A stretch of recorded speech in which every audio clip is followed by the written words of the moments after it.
Hi అండి, welcome to people media news channel. ఇప్పుడే డాకు మహారాజా second tailor చూసాం. పాపం అనివార్య కారణాల వల్ల అనంతపూర్లో మనం తిరుపతిలో జరిగిన సంఘటన వల్ల బాలకృష్ణ గారు చాలా మంచి హృదయంతో ఆ ప్రీ రిలీజ్ని క్యాన్సిల్ చేయడం జరిగింది. ఎంత ఖర్చు అయినా పర్వాలేదు క్యాన్సిల్ చేసిండి అన్నారు. ఆయన మాట వాక్యంతో డైరెక్టర్ గారు అండ్ ప్రొడ్యూసర్ గారు ఆయన గౌరవించి ఆ ఈవెంట్ స్టాప్ చేసేశారు.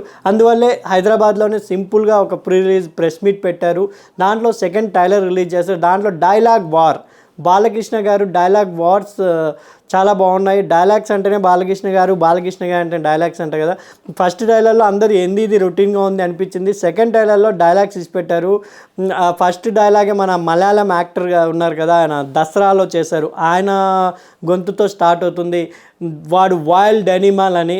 ఇంకో డైలాగు మన కమెడియన్ సత్య గారు చెప్తారు, నువ్వు మ్యానా ఐరన్ మ్యానా అని. అది అద్భుతంగా ఉంది. ఇంకొకటి బాబిడెల్, మనకు ఫస్ట్ డైలాగ్లో బాబిడెల్ కానీ జస్ట్ చూపించారు. దీంట్లో ఫుల్ లెంగ్త్ ఆయన బాడీ కానీ ఆయన స్టైల్ ఆఫ్ మేకింగ్ చూపించారు. బాలకృష్ణ గారు అండ్ బాబీడేల్ గారు వీళ్ళు ముగ్గురిది బీ కలిసి వచ్చింది కాబట్టి ముగ్గురు బీబీలకి మంచి సినిమా హిట్, ఈ డాకు మహారాజ్ హిట్ కావాలని కోరుకుంటున్నాను. బాబీడేల్ గారు, బాబీ కొలని డైరెక్టర్ గారు, బాలకృష్ణ గారు, ఈ మూడు బీబీలకి మంచిగా హిట్ కావాలని కోరుకుంటూ, టైలర్ అయితే డైలాగ్స్ వార్ చాలా బాగనిపించింది. కొంచెం ఎక్కడో ఈ సండే ఈ సినిమా కుమ్మేస్తుందేమో గేమ్ చేంజర్ కలెక్షన్స్ని అనిపిస్తుంది డైలాగ్ వార్తో.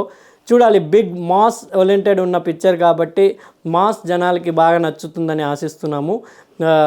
బాలకృష్ణ గారు డాకు మహారాజా ఈ సంక్రాంతికి బంపర్ హిట్ కావాలని మా ఛానల్ ద్వారా కోరుకుంటున్నాం. మీరు బాలకృష్ణ గారి సినిమా హిట్ కావాలంటే కింద కామెంట్ చేయండి. ప్లీజ్ లైక్ చేయండి, ప్లీజ్ సబ్స్క్రైబ్ చేయండి. Sign of.